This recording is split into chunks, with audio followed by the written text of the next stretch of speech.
Te voy a compartir las 10 claves que creo que me ayudaron a sacar un 10 en la prueba de la exposición de la programación y unidad didáctica. Sobre todo me voy a enfocar en la unidad didáctica.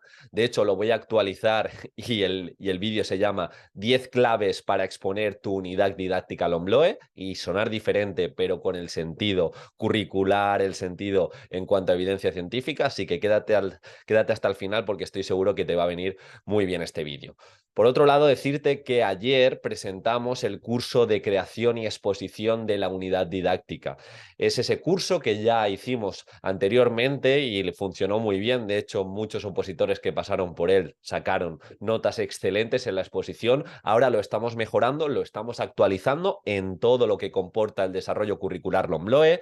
Ya tienes distintas clases sobre hilos conductores, metáforas, inicios, finales impactantes, cómo cuidar cada elemento curricular y de hecho está de oferta, echar un vistazo. Y además vamos a empezar a hacer clases para aprender a programar y de esta forma, si ya tienes la unidad didáctica o estás en vías de ello, saber cómo hacerla y lo más importante, de nada sirve que la tengas hecha, sino que te ayudo a que llegue introduciendo neurodidáctica, sabiendo cómo evaluar, sabiendo que si llevas una metodología la tenemos que encarar de una manera u otra, así que échale un vistazo porque el curso está muy completo y de hecho ya tiene muchos testimonios de la primera edición, mejoramos el de la primera edición y ahora tenemos parte en directo, que se va a quedar todo grabado, las tutorías mensuales y todo el porcentaje que desde que entras ya lo puedes empezar a consumir. Así que si quieres diferenciarte con sentido, sin generalidades, échale un vistazo que merece mucho la pena y durante estos días, 3-4 días va a estar de oferta, luego va a valer el doble, así que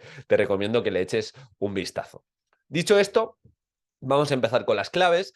La primera clave que para mí me hizo destacar en la exposición y también en la creación de la unidad didáctica, es o fue el rigor curricular.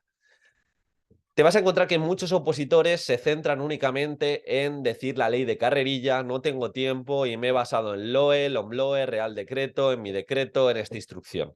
Ahora bien, no tienes tiempo, pero sí que puedes añadir 30, 45 segundos a introducir algún tipo de matiz. Y así lo hice yo. De la LOE escogí algo en particular relacionado con los fines de educación. El alumno, ¿qué cogería? Pues puedo coger algo referente a la atención a la diversidad. Luego puedo ir del Real Decreto y poner el foco en los objetivos del artículo 7. Y luego en mi decreto, en mi orden, en mi instrucción, pues ya en concreto criterios de evaluación, competencias, propuesta como tal, alguna orientación metodológica. Aquí, ¿cómo te lo puedes llevar tanto de cara al tema como de cara a la exposición? Que suenes específico. La mejor manera de innovar es que suenes concreto. Hay muchas generalidades ya en Internet, hay muchas generalidades en cuanto a utilizar metodologías activas. Se va a encontrar, y esto estoy seguro el tribunal, más de un 50% de opositores que no saben por qué utilizan las cosas, no saben justificar y argumentar por qué hacen las cosas. No es que me lo dice mi preparador y yo lo hago, pero entiendes por qué lo haces.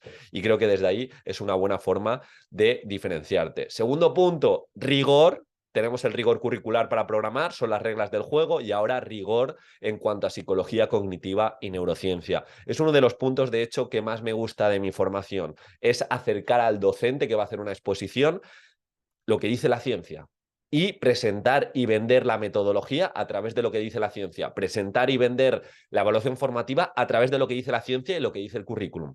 Tenemos estas bases, tenemos esta evidencia, ¿por qué no las aprovechamos? De hecho, siempre lo digo, la docencia, la única profesión que crea todas las demás. En consonancia nos tenemos que formar y hacerles ver al tribunal que en este caso estamos actualizados todo el rato. Así que muy importante. De hecho, vais a tener, como digo en el curso, un módulo en específico para que sepas cómo relacionar tus metodologías activas, tu evaluación formativa con la psicología cognitiva y te aseguro que es una fuente de mucho peso. Tercer punto serían los ensayos previos. Gente que dice, a mí se me da bien comunicar, hay gente que dice, yo sé presentar muy bien todos los puntos, tampoco voy a gastar mucho tiempo y te juegas tantísimo en tan poco tiempo que merece la pena que tengas esa tolerancia al aburrimiento y expongas y vuelvas a exponer, no esperes a tener la defensa completa, ya lo dije en el webinar que hice el otro día sobre la exposición de la unidad didáctica, que yo empecé a exponer mucho antes de tener la defensa palabra por palabra. Yo tenía ideas principales que quería presentar al inicio, ideas principales para defender cada elemento curricular, ideas principales y las sesiones potentes que me ayudaban a hacerle ver al tribunal que puedo sonar concreto, pero no lo tenía palabra por palabra. ¿Y qué me diferenció del resto? Mi constancia, siempre lo digo. ¿Qué me define? Mi talento es la constancia. Cuando había opositores y opositoras que con 3, 4 ensayos pensaban que era suficiente, yo ensayo, ensayo, ensayo. Me acuerdo en mi TFM, me acuerdo en mi TFG, que así lo hice y me funcionó. Y cogí esa metodología, cogí en mi TFG, me acuerdo, y esto me acuerdo, que la tenía a las 3, la exposición. Yo llegué al lugar a las 11:30, lo que pasa es que no entré a la facultad, me quedé a las afueras, me quedé en el parquecito que había cercano y me dediqué durante 2, 3 horas a repetir el discurso con las ideas principales. Solo tenía 15 minutos y esos 15 minutos clavarlos en tiempo y tener argumentos para cada uno de los puntos para luego las preguntas. Me funcionó bien en el TFM, en los últimos... en los últimos cursos o exámenes que he hecho de idiomas, lo repliqué y en la oposición también me fue muy bien. Algo también importante, y estamos en la cuarta clave, los inicios. El inicio es fundamental para hacer de proyector y expandir la atención del tribunal o para hacerla pequeñita. Entonces, no hagas que desconecte el tribunal en esos primeros minutos. Cuida tu entrada, cuida tu postura, cuida lo que vas a decir en la introducción, cuida la cita, la pregunta retórica, la reflexión, la metáfora que vas a llevar a cabo. Cuida todo eso, porque de esta forma vas a sonar diferente, pero tienes que sonar diferente de manera natural, no teatralizado. Esto también lo hablamos en el webinar y trabajamos mucho dentro del curso todo el tema del miedo escénico y de estar preparado para esos primeros minutos que son clave. Quinta herramienta o quinta propuesta que creo que me hizo diferenciarme en la exposición de la unidad didáctica, la mentalidad, el mindset. Es decir, yo en cada preparación, yo en cada exposición de entrenamiento, incluso de oyente, cuando escuchaba a otros opositores, siempre tenía la misma pregunta rondando mi cerebro. ¿Qué se va a llevar el tribunal? Yo no estoy exponiendo desde mi ego de quiero demostrar mi autoridad, de que controlo todas las metodologías del mundo, de que controlo lo que voy a llevar a cabo. Obviamente hay que demostrarlo, pero yo pienso en qué se puede llevar el tribunal. Una cita que pueda conectar con la asignatura en la que todos programamos, una cita que le resuene en cuanto a pensamiento crítico, una propuesta, una metodología, como en mi caso que llevé el proyecto eTwinning, que no conocen y la pueden encontrar práctica, estudios científicos que quizá tampoco conocen y les ayude a argumentar y a empoderar la asignatura frente a las familias, pues yo iba cuidando cada detalle de mi exposición, yo iba cuidando cada detalle de todas las partes de la oposición para, ya que el tribunal va a estar muchas horas, no solo sonar diferentes, sino pensar en ellos, qué se pueden llevar, qué se pueden llevar. Sexta clave, momentos de reflexión, momentos de fomento de la autonomía. Yo oposité el 11 y quizá esto no se hablaba tanto de la competencia de aprender a aprender. Sí que se hablaba de esta competencia, pero no se le ponía tanto el foco en lo importante que es la autoevaluación, lo importante que es la reflexión sobre el propio aprendizaje. Ahora aparece, de hecho, en los principios pedagógicos que hemos de tener en cuenta como docente. Aparece también en el anexo 3 de situaciones de aprendizaje. Hemos de contemplar dentro de la exposición y dentro de la programación de la unidad didáctica en qué momentos mi alumnado se va a parar y va a reflexionar sobre lo aprendido y qué transferencia de aquello que aprende va a llevar y puedo conectar con la vida real. Y esa sería la siguiente clave. Conecta lo aprendido con la vida real. No todo lo vas a poder conectar de una forma cercana al contexto en tu unidad didáctica LOMLOE, pero intenta que si se aprende algo referido a lo que sea, matemáticas, economía, lengua castellana, FP, lo que sea, darle transferencia. Y para eso, siempre lo digo, rutinas de pensamiento, rutinas de metacognición, que se dé esa autoevaluación o debates o dinámicas donde lo aprendido se evoque e incluso se vea dónde se puede transferir. Eso es tremendamente importante. Independientemente de la asignatura, nos lo pide la legislación y como docentes, si nuestro legado es que lo que enseñemos no se olvide de un plumazo, tenemos que contemplarlo, tenemos que contemplarlo. Siguiente propuesta, tengo que sonar muy concreto y de hecho, a la hora de presentar mi exposición, mi unidad didáctica, así lo hice. Todo el tema de objetivos de etapa, objetivos, es decir, los que aparecen en el artículo 7, los elementos transversales de los principios pedagógicos que independientemente de la asignatura los tenemos que trabajar. En este caso, los objetivos de desarrollo sostenible, las metodologías activas, esto que va a decir muchos opositores y opositoras, tú te tienes que diferenciar siendo tremendamente específico. No es que voy a trabajar en mi unidad didáctica la educación emocional, porque de hecho en los principios pedagógicos nos lo dicen. Vale, ¿cómo? ¿Cómo? Mucha gente va a decir que va a trabajar la educación emocional porque si alguien se enfada, vamos a etiquetarlo de enfado. No, no, pero ¿cómo? ¿En qué momento se va a trabajar? ¿Cómo vas a etiquetar? ¿Vas a utilizar algún tipo de instrumento que tiene validez, como puede ser el mood meter, el metamoment? ¿Vas a hacer algo en este sentido? Porque es fundamental que seamos concretos y así con todo.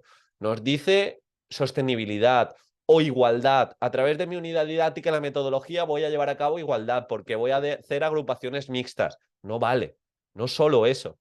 Tengo que trabajarla desde el pensamiento crítico, así que intento dar una vuelta a lo que tenga programado y a la hora de exponer tremendamente concreto. Otro punto, ya estamos en el penúltimo, serían los finales. Recordad que los finales tenemos que hacer una pequeña recapitulación, pero hemos de acabar en alto. Vamos a huir de fórmulas y ya está, esto sería todo y con esto acabo. Eso es finalizar en bajo. Tengo que buscar una cita, un elemento que en círculo acabe igual que he empezado. Si yo empiezo fomentando y predisponiendo al tribunal por dónde va a ir mi identidad docente, pensamiento crítico, fomento de autonomía, tengo que acabar de igual manera. Esto no quiero ser pesado, pero tenemos dos clases, una de inicios impactantes y otra de finales memorables dentro del curso de exposición y creación de la unidad didáctica. Echar un vistazo porque estoy seguro que te va a aportar, pero he de cuidar el final.